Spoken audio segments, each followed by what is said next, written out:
اگر اور وجوہات ہیں تو ساری وجوہات سامنے رکھیں نا. وہی تو میں کہہ رہی ہوں ساری کریں. اب دیکھیں 60s اور 70s میں جب دہشت گردی دنیا میں کہیں بھی ہوتی تھی ہم اسے لبریشن اسٹرگل کہتے تھے. اچھا وہ تسنیم قریشی صاحب کی طرف جانا تھا. قریشی صاحب یہ جو ایک بات ہے کیونکہ سرگودا کے ساتھ آپ کا تعلق ہے, وہاں پہ 5 جو امریکن سٹیزن ہیں ان کا ٹرائل ہو رہا ہے جیل میں, آپ کی اپنی جیل میں. وہاں پہ امریکن جو ان کی مدد کرنے کے لیے ایمبیسی سے یہاں لوگ جاتے ہیں اور وہاں جا کے ہر ہیئرنگ پہ جا کے یہ لوگ وہاں موجود ہوتے ہیں اور مانیٹر کرتے ہیں کہ ان کے ساتھ کوئی ناانصافی نہ ہو رہا.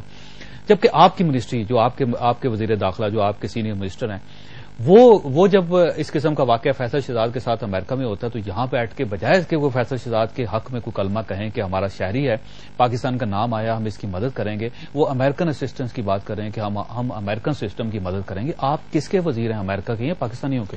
نہیں, اس میں سمجھتا ہوں کوئی انہوں نے ایسی کوئی غلط بات نہیں کہی. ایک میٹر سامنے آیا ہے اور اس کے اوپر انہوں نے بالکل یہ کہا ہے کہ ان کو انویسٹیگیٹ کرنے دیا جائے, اور جب بھی جو اب کورٹ میں میٹر جانا ہے تو اس میں جتنی بھی فیسیلیٹیشن ہوگی وہ کرنی ہے ہم نے. جیسا کہ یہاں پہ بات ہوئی عافیہ صدیقی کے حوالہ سے, تو گورنمنٹ آف پاکستان نے $2 کروڑ کے قریب ان کی معاونت کے لیے, وہ وکلاء کے لیے, اور کس کو دیے تھے پیسے؟ جی وہاں پر مکمل اس میں کس کو پیسے دیے؟ جی وہ اپنی ایمبیسی کو, اور وہ لوگ آفٹر کر رہے ہیں ان میٹرز کو. تو یہ بات اب بات یہ ہے جو کہاں چلے گئے $2 کروڑ؟ دیکھیں اس میں سمجھتا ہوں کہ ان کی معاملت وکیل کروا کے دیا ہے وہاں پر, اور وہ لوگ آفٹر کر رہے ہیں. تو بات میں صرف عرض یہ کرنا چاہ رہا ہوں کہ یہ جو میٹر ہے فیصل شہزاد والا, ابھی اس نے پروب ہونا ہے. تو ابھی میں سمجھتا ہوں ابھی اتنی فاسٹ ہمیں اس کے اوپر کوئی ریئیکشن اتنا تیزی سے نہیں دینا چاہیے. لیکن دیکھیے ایک بات جو سامنے آئی ہے ہم اس کو اپنے طور پر رحمان ملک صاحب کا ریئیکشن تو آ گیا 10 منٹ بعد, کچھ تیزی سے نہیں آیا, بڑی سپیڈ سے. میری سنیں, جب میڈیا سامنے ہوتا ہے کوئی ایسی بات ہوتی ہے تو اس کے اوپر انہوں نے جواب کوئی دیا ہوگا. لیکن میں بات دیکھیں آپ مسئلہ یہ ہے کہ یہاں پیٹرول کی قیمتیں بڑھ جاتی, اس پہ تو آپ کا رسپانس آتا نہیں, بجلی لوڈ شیڈنگ ہوتی ہے اس پہ رسپانس وزیر نہیں ملتے.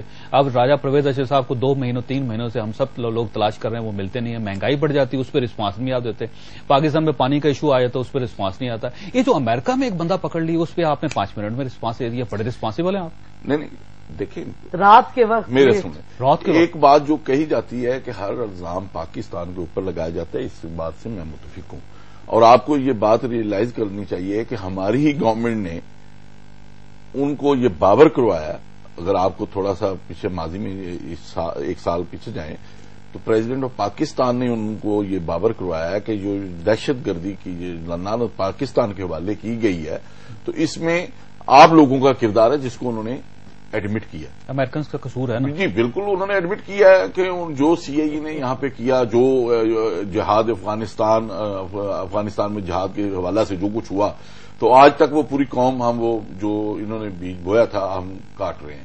لیکن اس میں سمجھتا ہوں کہ ہمیں ان جذبات سے ہٹ کے کہ اس کے بالکل ڈیپلی ہمیں جانا ہوگا کہ اصل محرکات کیا ہیں اس بات کے, اور اس بات میں کیا کچھ ہم بالکل اس کے اوپر وہ بیشک پاکستانی ضرور ہوگا, لیکن اس کی نیشنلٹی اس وقت امریکن کی ہے. تو اس میں بھی بالکل جو بھی ہوگا, اور وزارت خارجہ جو ہماری ہے وہ بھی اس کے اوپر کنسرنڈ ہے, اور وہ بھی اس کے اوپر جو بات کرے گی اور اس کے مطابق جو ہو سکا ہم میکسیمم فیسیلیٹیٹ کریں. ڈاکٹر حود بھائی صاحب کی طرف جانا. ڈاکٹر صاحب یہ بتائیے گا کہ کیونکہ تسنیم احمد قریشی صاحب کا بھی یہ کہنا ہے کہ جو کچھ پاکستان میں جس کی فصل کاٹ رہے ہیں وہ بویا تو CIA نے, امریکنس نے, اور ہسٹری ہے کہ جب وہ اس ریجن میں آئے تو اس کے بعد اس کا نتیجہ جو دہشت گردی کی شکل میں سامنے آ رہا ہے. جی مگر وہ ہم نے مل کر کیا نا, امریکنوں نے ہمیں پیسہ دیا, ہم نے ان کی جنگ لڑی.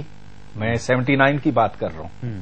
اور پھر جب جنگ ختم ہو گئی, بجائے اس کے کہ ان مجاہدین کو ہم فارغ کر دیتے, ہماری فوج نے, ہماری ایجنسیوں نے ان کو استعمال کیا کشمیر میں اور پھر افغانستان میں. تو پھر قصور کس کا بنا؟ ہمارا بھی بنا نا. اس بات کو آپ مت بھولیں. آپ کا نہیں, میں عرض کروں گا کہ اگر اس بات کو ان میں ہم ڈیپلی جائیں تو آپ کو معلوم ہے کہ اس وقت ایک ڈکٹیٹر بیٹھا ہوا تھا اقتدار میں. کب؟ اور اس نے اپنے صرف اور صرف ڈکٹیٹر نے اپنے اقتدار کو جنرل ضیاء الحق کے دور میں ہوا ہے. تو وہ جنرل ضیاء اور اس نے اپنے اقتدار کو, میں سن لیں, اسٹارٹنگ بات کر رہا ہوں, اور اس نے اپنے اقتدار کو طول دینے کے لیے پوری قوم کو داؤ پہ لگایا, اور اس وقت کے جو معاملات تھے اور آپ کے سامنے تھے، اور میں سمجھتا ہوں یہ جتنی ٹریننگ اس وقت کی لوگوں کو دی گئی، وہ امریکن نکل گئے نا اس کے دور میں، اس کے بعد جو بات کر اور کھلا چھوڑ دیا گیا، کوئی بندوبست نہ کیا گیا ان کے روزگار کا۔ نصیر اللہ بابو صاحب نے کہا تھا دیز آر آر بوائز، وہ تو ضیاء الحق کے زمانے میں نہیں تھے۔ دوسری بات یہ بے نظیر کے زمانے میں پرویز نے یہ تو کہا کہ ٹھیک ہے ہماری گڑبڑ کدھر سے ہوئی، جب ہماری حکومتیں کسی اور کی جنگ لڑتی ہیں۔ اب اس کے بعد جو مجاہدین تھے کوئی ان کو ایوری بڈی ڈس اون دم، جو سارے ریڈیکل مسلمان پہلے CIA اور سعودی فنڈڈ آئے ادھر، ہم سب نے کہا جی اب بس رشینز واپس چلے گئے، سوویتس واپس چلے گئے، we are out of it. تو ہمارے لیے ایک مصیبت چھوڑ گئے، لیکن ہم نے سبق نہیں سیکھے۔ ہم نے وہ دیکھا اس کے بعد کیا ہوتا رہا ملک میں، کلشنکوف کلچر، ڈرگ کلچر، دہشت گردی۔ پھر بھی ہم نے 9/11 کے بعد وہی پالیسیز اپنائی، سوچے سمجھے بغیر ہم نے ایک جنگ میں گھس گئے اور اپنے لیے مصیبتیں کر لی، اس حد تک کہ انہوں نے وہ سو کالڈ ہماری جنگ بنا دی۔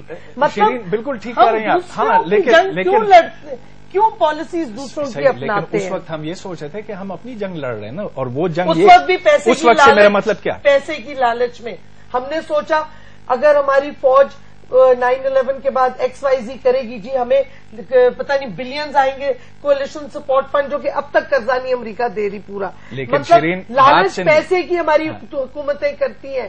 اس وقت بھی کی، اب تو نہیں کر رہی نا، ابھی بھی کی ہے لالچ پیسے کی۔ ڈاکٹر صاحب اب جس بھی طریقے سے امریکن ڈکٹیشن آپ پیسوں سے زیادہ کی بات تھی، اس میں یہ امید تھی کہ کسی طرح سے ہم کشمیر فتح کر لیں گے، کسی طرح سے ہم اسٹریٹجک ڈیپتھ قائم کر لیں گے افغانستان میں۔ 9/11 کے بعد نہیں، 9/11 کی بات نہیں، جی نہیں، میں دیکھیے میں بے نظیر کے وقت کے زمانے کی بات کر رہا ہوں، بے نظیر کی پہلی حکومت، اس کی پہلی حکومت، جس وقت یہ خیال تھا کہ ہم کشمیر اس طرح سے آزاد کر لیں گے، لہذا ان تمام جہادی تنظیموں کو ہماری ایجنسیوں نے پالا، اور یہ وہی تنظیمیں ہیں جو آج ان کا گلا کاٹ رہی ہیں۔ اس کا مطلب آپ ذمہ دار جو محترمہ بے نظیر بھٹو اور پاکستان پیپلز پارٹی کی حکومت ہی کو سمجھتے ہیں، اور نواز شریف بھی، اور پرویز مشرف بھی سمجھتے ہیں۔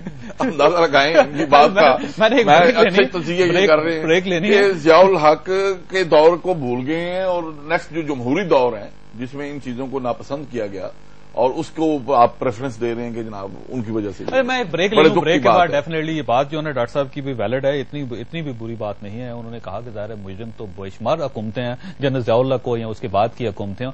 ایک چھوٹی سی بریک لیں گے اور اس کے بعد ڈاکٹر صاحب سے پوچھیں گے کہ کیسے کون سی حکومت مجرم ہے۔